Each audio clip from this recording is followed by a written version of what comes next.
नमस्कार, विस्तार न्यूज देख रहे हैं आप और आपके साथ मैं हूं प्रतिज्ञा। तो 7 मई को तीसरे चरण का मतदान होना है और ऐसे में सारी तैयारियां पूरी कर ली गई हैं। लेकिन मध्य प्रदेश और छत्तीसगढ़ की 40 लोकसभा सीटों पर क्या कुछ हलचल है वो आपको आगे बताएंगे 40 लोकसभा 40 खबर में।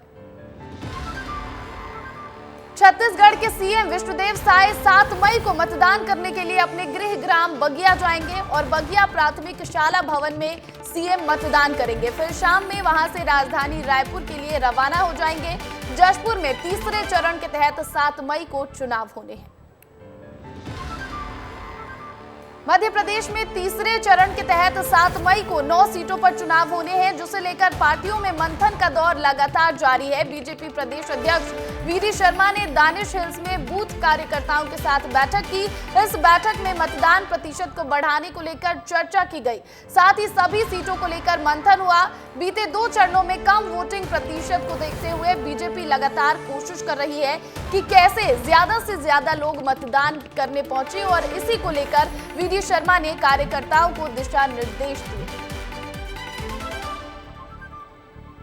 एमपी के डिप्टी सीएम राजेंद्र शुक्ला ने ग्वालियर चंबल इलाके की 4 लोकसभा सीटों पर बीजेपी के बड़े बहुमत से चुनाव जीतने का दावा किया।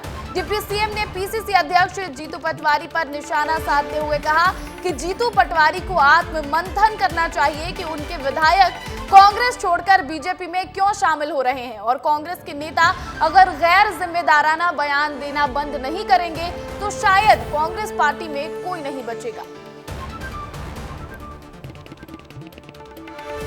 कल छत्तीसगढ़ में 7 सीटों पर वोट डाले जाने हैं और कांग्रेस के प्रदेश अध्यक्ष दीपक बैज ने लोगों से अपील की है कि लोग घरों से बाहर निकलें और मतदान करें। उन्होंने कहा कि बीजेपी की 10 साल की सरकार में जनता का भरोसा उनसे उठ गया है, इसलिए इस बार कांग्रेस की सरकार बन रही है।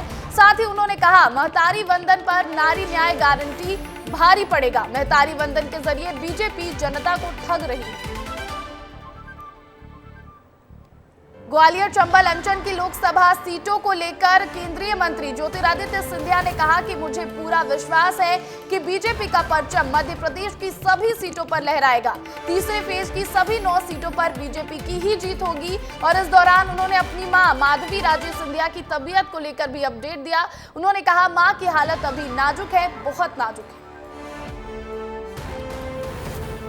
कांग्रेस ने राजीव भवन में लोकसभा चुनावों की मॉनिटरिंग करने के लिए चुनावी वॉर रूम बनाया है। इस वॉर रूम के जरिए कांग्रेस प्रदेश भर में मतदान केंद्रों पर नजर रखेगी। पीसीसी चीफ दीपक बैज ने इस वॉर रूम का निरीक्षण किया।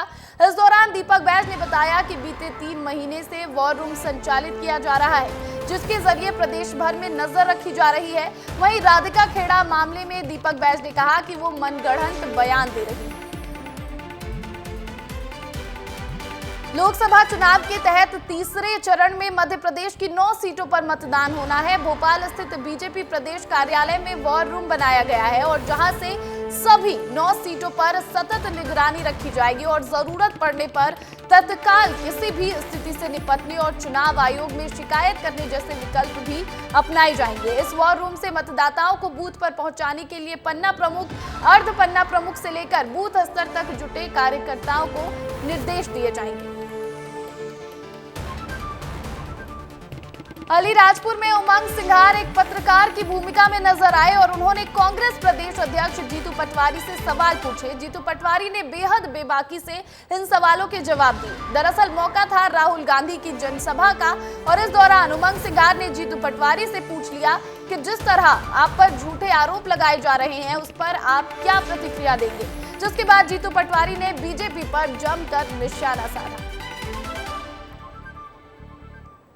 छत्तीसगढ़ में 7 मई को 7 सीटों पर वोट डाले जाएंगे। राजधानी रायपुर में भी मतदान को लेकर तैयारियां पूरी कर ली गई हैं। इस बार रायपुर जिले में महिलाओं को प्राथमिकता देते हुए 42% महिलाओं के हाथ में चुनावी काम सौंपा गया है। तो वहीं रायपुर जिला पुलिस प्रशासन ने भी चुनाव को लेकर तैयारियां पूरी कर ली हैं।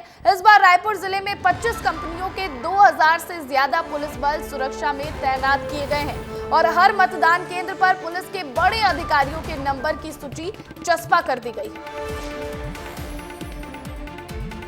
तीसरे चरण में 7 मई को मतदान होना है और इसके लिए चुनाव आयोग भी अपनी तैयारियों में जुटा हुआ है, जिसके मद्देनजर 6 मई को बेमेतरा के कृषि उपज मंडी प्रांगण से मतदान दल को रवाना किया गया।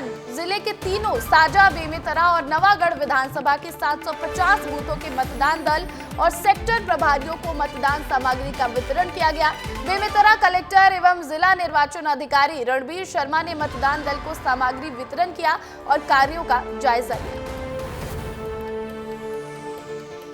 कोरिया में ढोल नगाड़े के साथ और तिलक लगाकर मतदान दल का स्वागत किया गया। यहां होने वाले मतदान को लेकर निर्वाचन आयोग ने पूरी तैयारी कर ली है। सुबह 7 बजे से वोट डाले जाएंगे और वोटिंग की प्रक्रिया शाम 6 बजे तक चलेगी, जिसमें 2,07,292 मतदाता है। महिला मतदाताओं की संख्या 1,03,991 है, जबकि पुरुष मतदाताओं की संख्या 1,03,344 है। बेमेतरा के नवागढ़ विधानसभा क्षेत्र के गांव मोतिनपुर और झाझाडीह के लोगों ने कलेक्टर से मिलकर चुनाव बहिष्कार करने की चेतावनी दी है। दरअसल गांव में पहुंचने के लिए जो मार्ग है वो जर्जर हालत में है और ऐसे में ग्रामीण लंबे समय से सड़क निर्माण की मांग कर रहे थे, लेकिन बार बार आवेदन देने के बाद भी सिर्फ आश्वासन ही मिला है, जिसके बाद अब रहवासी चुनाव बहिष्कार की बात कर रहे हैं। छत्तीसगढ़ और झारखंड सीमा के घोर नक्सल प्रभावित इलाकों में फोर्स के जवान नक्सलियों पर ड्रोन से निगरानी रख रहे हैं, ताकि नक्सलियों के मंसूबों को फेल किया जा सके। जवान चुनाव से एक दिन पहले ही मतदान केंद्रों के आसपास के जंगलों और सड़क मार्ग के दोनों तरफ के जंगलों की निगरानी ड्रोन से कर रहे हैं। बलरामपुर जिले के झारखंड सीमा से लगे 8 नक्सल प्रभावित और अति संवेदनशील मतदान केंद्र में सीआरपीएफ की 3 कंपनियां लगाई गई हैं। वहीं नक्सल प्रभावित इलाके में 5 ड्रोन की व्यवस्था है। लोकसभा चुनाव के तीसरे चरण के मतदान संपन्न कराने के लिए विदिशा संसदीय सीट के देवास जिले के खातेगांव कन्नौद विधानसभा के लिए मतदान दल रवाना हो चुका है। शासकीय महाविद्यालय खातेगांव से रवाना हुए मतदान दल कर्मचारी मतदान सामग्री लेकर बसों से अपने गंतव्य की ओर रवाना हुए। वहीं मतदान स्थल पर भी पुलिस और प्रशासन की व्यवस्था रही। लोकसभा चुनाव के तहत तीसरे चरण का मतदान अब दहलीज पर है और इसी के साथ छत्तीसगढ़ के जांजगीर चांपा जिले के 815 मतदान दलों को सामग्री के साथ केंद्रों के लिए रवाना कर दिया गया है। जिला निर्वाचन अधिकारी आकाश छिकारा ने कर्मचारियों को गुलाब भेंट किया और निष्पक्ष मतदान कराने का संदेश दिया। मध्य प्रदेश में लोकसभा चुनाव के चौथे चरण का मतदान 13 मई को होना है और चौथे चरण में 8 संसदीय सीट पर 74 प्रत्याशी चुनावी मैदान में हैं, जिसमें 69 पुरुष और 5 महिला प्रत्याशी शामिल हैं। एडीआर ने रिपोर्ट में जानकारी देते हुए बताया है कि 12 प्रत्याशियों ने अपने ऊपर आपराधिक मामले घोषित किए हैं, तो 6 प्रत्याशियों ने अपने ऊपर गंभीर आपराधिक मामले घोषित किए हैं। वहीं 22 प्रत्याशी करोड़पति हैं, जिन्होंने अपनी औसतन संपत्ति 1.97 करोड़ रुपए घोषित की है। तीसरे चरण में एमपी में 9 सीटों पर मतदान होना है, जिसमें भिंड दतिया संसदीय क्षेत्र में भी तीसरे चरण के तहत 7 मई को मतदान होगा और इसके लिए जिला निर्वाचन आयोग जोरदार तैयारियों में लगा हुआ है। जिले के अलग अलग पोलिंग बूथों के लिए आईटीआई केंद्र से मतदान दलों को मतदान सामग्री वितरित किया गया और उन्हें रवाना किया गया।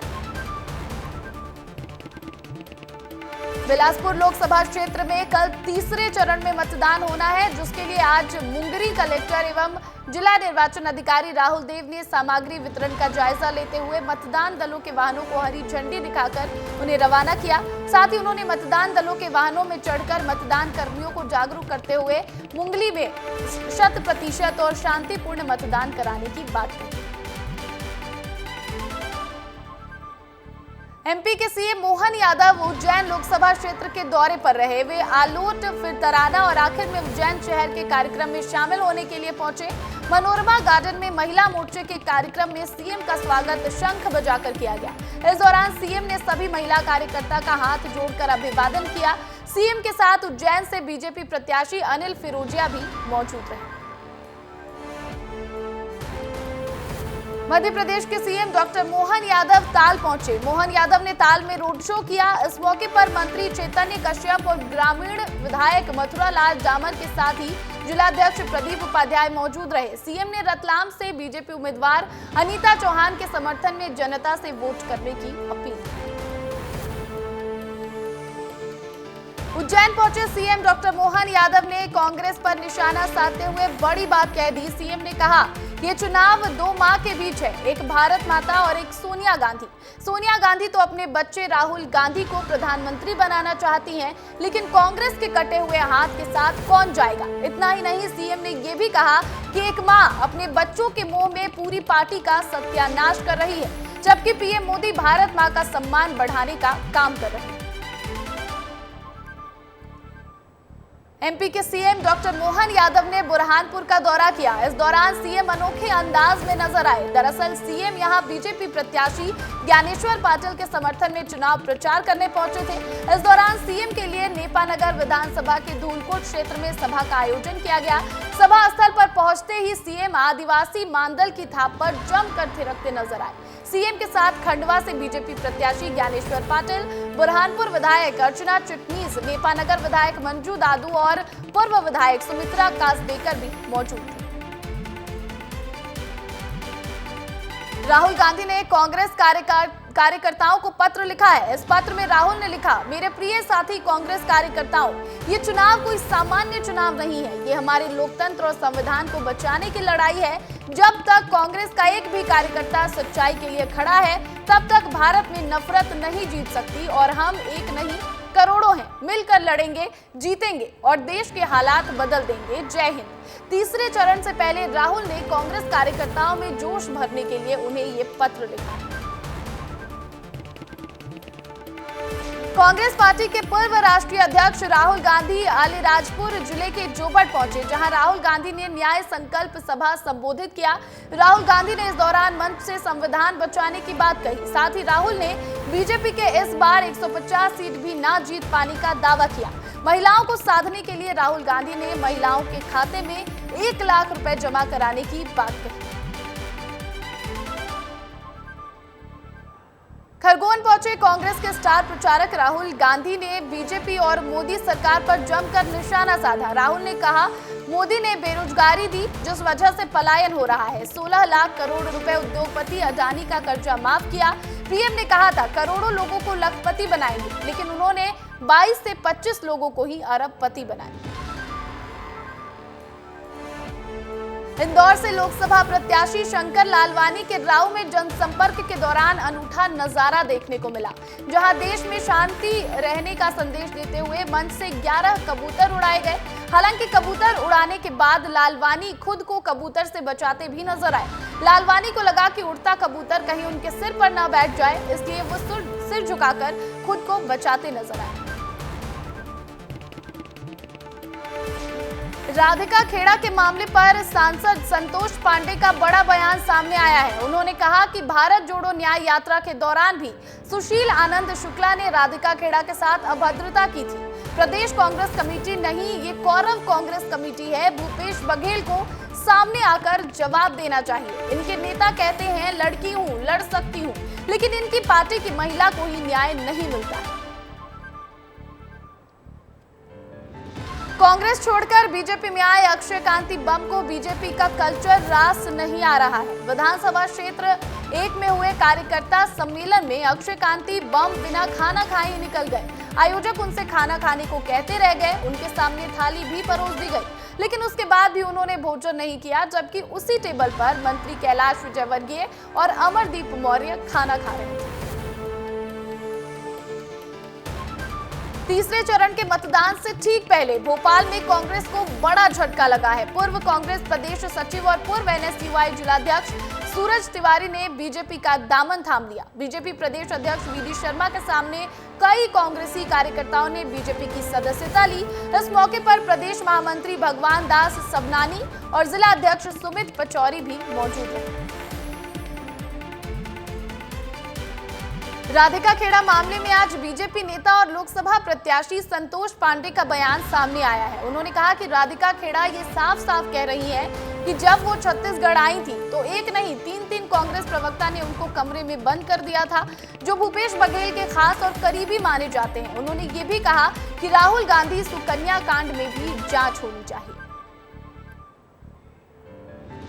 राधिका खेड़ा ने आज प्रेस कॉन्फ्रेंस कर कांग्रेस पर कई गंभीर आरोप लगाए हैं, तो बीजेपी अब इस मसले पर कांग्रेस को घेर रही है। राजस्व मंत्री टंकराम वर्मा ने कहा कि कांग्रेस पार्टी हमेशा से नारियों का अपमान करती आई है और जो भी राधिका खेड़ा के साथ हुआ है बहुत गलत हुआ है। हालांकि ये पार्टी का अंदरूनी मामला है, लेकिन महिलाओं को सभी पार्टी में सम्मान मिलना चाहिए। राधिका खेड़ा के लगाए गए आरोपों पर छत्तीसगढ़ कांग्रेस संचार प्रमुख सुशील आनंद शुक्ला ने प्रेस कॉन्फ्रेंस कर अपना पक्ष रखा। उन्होंने कहा कि राधिका खेड़ा के साथ किसी प्रकार का कोई दुर्व्यवहार नहीं किया गया है। साथ ही शराब परोसने के आरोप को बेबुनियाद बताते हुए उन्होंने कहा कि सिर्फ मैं ही नहीं, मेरा पूरा खानदान शराब नहीं पीता। इस दौरान सुशील आनंद शुक्ला ने राधिका खेड़ा को मानहानि का नोटिस भेजने की भी बात कही। तो कांग्रेस से इस्तीफा देने वाली राधिका खेड़ा ने प्रेस कॉन्फ्रेंस कर बड़े खुलासे किए हैं। राधिका ने कहा कि मुझे 3 आदमियों ने कमरा बंद कर गालियां दी, मैं चीखती रही, चिल्लाती रही, मुझे अपमानित किया गया, मुझे रामलला के दर्शन करने की सजा मिली। राहुल, प्रियंका, सचिन पायलट, भूपेश बघेल, जयराम रमेश सबसे शिकायत की। भूपेश बघेल ने कहा कि तुम छत्तीसगढ़ छोड़ दो, मुझे शांत और चुप रहने के लिए कहा गया, लेकिन लड़की हूँ, लड़ रही हूँ, ये नारा नहीं, मैं सच में लड़ रही हूँ। राधिका खेड़ा मामले पर बीजेपी लगातार मुखर होकर अपनी बातें रख रही है। बीजेपी महिला मोर्चा की प्रदेशाध्यक्ष शालिनी राजपूत ने इस मामले पर कांग्रेस को जमकर घेरा। शालिनी राजपूत ने कहा कि कांग्रेस में लगातार महिलाओं का उत्पीड़न होता रहा है। जब जब महिलाओं ने अपने हक की आवाज उठाई है, उनकी आवाज दबाने की कोशिश की गई, उन्हें अपमानित किया गया। राधिका खेड़ा के साथ हुआ बर्ताव पूरी कांग्रेस पार्टी को कटघरे में खड़े करती है। और आखिर कांग्रेस के भवन में महिलाएं असुरक्षित क्यों हैं? ये सवाल भी उठाया उन्होंने। लड़की हूं, लड़ सकती हूं का नारा लगाने वाली प्रियंका गांधी इस विषय पर मौन क्यों है? भोपाल लोकसभा कांग्रेस प्रत्याशी अरुण श्रीवास्तव ने पुलिस कमिश्नर से शिकायत दर्ज कराई है। इस शिकायत में कांग्रेस प्रत्याशी ने कहा, नरेला विधानसभा के अंदर कांग्रेस पार्टी के कार्यकर्ताओं को झूठे केस में प्रताड़ित किया गया है। अल्पसंख्यक समुदाय के कार्यकर्ताओं को घर जाकर उनको नींद से उठाकर धमकी दी गई।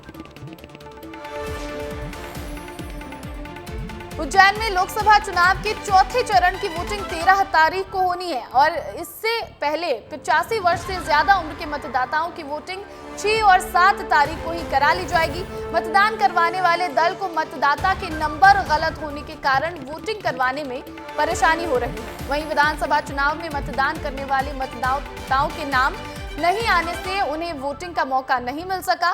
इनमें कई मतदाताओं ने विधानसभा में वोटिंग की है, लेकिन अब वे काफी परेशान दिखाई दे रहे हैं। मुरैना में तीसरे चरण के तहत 7 मई को मतदान होना है। जिला प्रशासन ने चुनाव शांतिपूर्वक कराने के लिए बुलडोजर का सहारा लिया।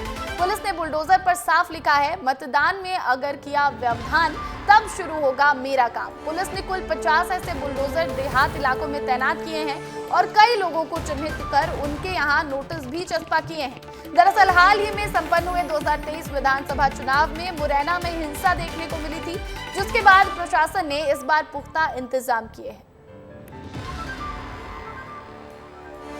जशपुर में जिला निर्वाचन अधिकारी डॉक्टर रवि मित्तल ने पीठासीन अधिकारी प्रकाश कुमार यादव को निलंबित कर दिया है। शासकीय प्राथमिक विद्यालय में पदस्थ सहायक शिक्षक प्रकाश यादव शराब पीकर मतदान प्रशिक्षण कार्यक्रम में पहुंचे थे, जिसे लेकर ये बड़ी कार्रवाई की गई है। लोकतंत्र में वोट करना जनता का अधिकार भी है और कई बार नेताओं की वादा खिलाफी पर ये एक हथियार भी है। इसलिए जहां प्रशासन एक और मतदान प्रतिशत बढ़ाने के लिए बड़े बड़े प्रयास कर रहा है, तो वहीं मूलभूत आवश्यकताओं से वंचित ग्रामीण मतदान के बहिष्कार की बात कह रहे हैं। ये मामला सीहोर जिले के इछावर ब्लॉक के दतर नगर का है, जहां के ग्रामीण अपनी मूलभूत आवश्यकता की मांग को लेकर लगातार प्रदर्शन कर रहे हैं और इस दौरान ग्रामीणों ने रोड नहीं तो वोट नहीं के नारे लगाए। मध्य प्रदेश में लोकसभा के चुनाव के दौरान चुनाव आयोग ने साल 2019 की तुलना में 300 गुना अधिक कैश, शराब और फ्री वेज की सामग्री जब्त की है। साल 2019 में 85 करोड़ रुपए जब्त किए गए थे, जबकि साल 2024 में 280 करोड़ की सामग्री जब्त की गई है, जिसमें मादक पदार्थ और मतदाताओं को लुभाने वाले सामान को भी चुनाव आयोग ने अपने कब्जे में लिया है।